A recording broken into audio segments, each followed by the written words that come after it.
Hi there, I'm Dr. Melanie McNally with Destination U. Today I am going to dive a little bit deeper into dealing with discomfort. In my last video, I talked about discomfort from a societal perspective, from a political perspective, and today I want to focus more on giving you some skills to deal with discomfort. I covered the skills in the last video, but they might have gotten buried in there a little bit. So I'm just going to kind of break them down a little bit further to just give you some practical ways to deal with discomfort. So we feel discomfort for a variety of reasons. Sometimes we feel discomfort because we know we're making a bad choice, or we know that we're doing something that's not aligned with our goals or our own personal integrity. Sometimes we feel discomfort because we are stretching our comfort zone. And every time we stretch our comfort zone, we get uncomfortable. And so that can cause people to avoid, if we're stretching that comfort zone and we get really uncomfortable, a lot of people want to avoid, and they will avoid the discomfort. They kind of go back into their comfort zone. They kind of shrink back down inside where they feel safe. And then they miss the opportunity to stretch that comfort zone a little bit wider. So your comfort zone, sometimes we're stretching it wider because we're trying to reach goals, or we're trying to do something that's really healthy for us. And so it's really important to stretch our comfort zone and to be able to manage the discomfort that comes along with that. Okay, so the things that we can do to deal with discomfort. The first thing is to learn to recognize the signs of discomfort. That's going to be different for everybody, but start to pay attention to what happens to you physically when you feel uncomfortable. Some people will notice butterflies in their stomach, or maybe they get a little tingly in their hands and feet. Some people, when they're uncomfortable, they get a racing heart or a lump in their throat. Some people start to get really hot, and they might eventually even start sweating. Pay attention to your signs of discomfort. The more you pay attention to them, the more you will recognize them, and the earlier you will recognize them.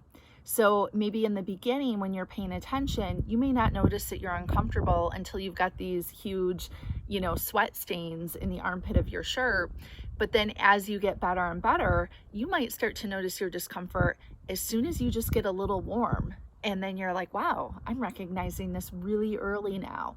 So the more you practice it, the better you'll get. But pay attention to the signs of discomfort. The second thing to do is slow down your breathing. You'll hear me say this time and time again when it comes to anxiety, when it comes to depression, when it comes to building self-confidence. No matter what, slow down your breathing. So focus on just doing some slow, deep breaths. That allows us to reset our central nervous system, and it also gives us time to pause. When we slow down our breathing, we are regulating the discomfort that's going on internally, and we are less likely to be reactive. We're less likely to dive back deep inside our comfort bubble and stay where it's really safe and cozy. We're less likely to use some sort of unhealthy coping mechanism to deal with the discomfort. So that pause, that breathing gives us time to pause so that we can regulate, and then we can manage our discomfort in a way that's healthy and will also allow us to keep moving forward. The third thing we can do is have a mantra that we can use when we feel uncomfortable. So it might be something as simple as, I'm uncomfortable, but I'm safe. I'm uncomfortable, but I'm safe. You want your mantra to be something that resonates with you, something that is true for you. You want it to be very simple, very short, and that you can just kind of repeat a couple of times to just kind of help calm yourself down a little bit and remind yourself that this discomfort isn't going to kill you. And then the final thing to do is to ground yourself. When we're uncomfortable, a lot of times we want to distract ourselves, or we want to avoid, but the healthy thing to do is to focus ourselves back in our physical body and just ground ourselves so that we can just be present in the here and now, and teach our internal systems that this discomfort isn't deadly, it's not going to kill us, that we can manage it. So one of my favorite grounding exercises is to focus on feeling my feet on the ground. You can do it whether you're sitting, standing, walking, it doesn't matter. Take a moment to feel your feet on the ground. Like, how does the pressure between your foot and the ground feel? You can even kind of like rock ever so slightly to increase that feeling, but just try and connect with the floor or the ground beneath you as a way to center yourself.